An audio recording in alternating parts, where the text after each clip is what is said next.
These drugs won't make it to the United States, thanks to men and women at this cooperative security location in El Salvador. We had to launch that today on a mission. Here, U.S. Navy crews gather intelligence and patrol the skies. They will locate and attempt to isolate that target, and then they will try to call in a interdiction asset, whether it's the U.S. Coast Guard or one of our host nation partners. And there isn't a day that goes by that they don't see a contact out there that they suspect is smuggling drugs. Last year, U.S. Southern Command helped interdict 280 metric tons of drugs.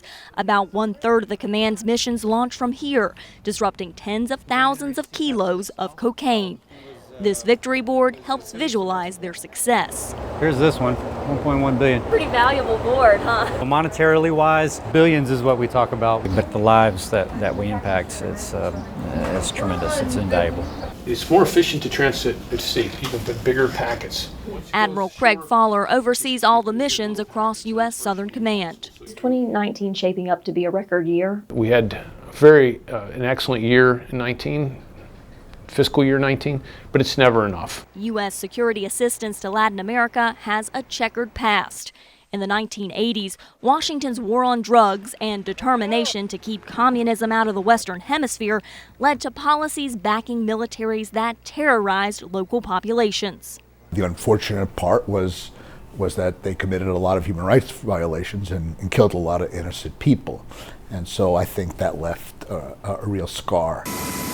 Today, U.S. troops in neighboring Honduras say they want to make local populations a priority. Honduras is one of the most violent countries in the world. Troops will take these helicopters out to cities that are riddled with gang violence and killings, things that give the locals plenty of reasons to leave.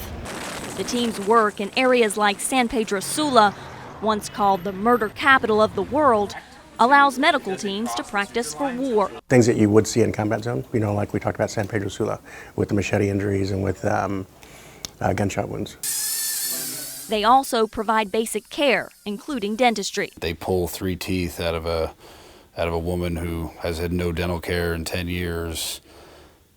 I like to think that they're making a difference in her life and that she's going to decide to stay here. The UN estimates that Central America will have more than 500,000 people displaced by the end of this year, a sign of the desperate circumstances these U.S. troops are hoping to improve. Thanks for what you do here. Carla, Babb, VOA News, Soto Cano Air Base, Honduras.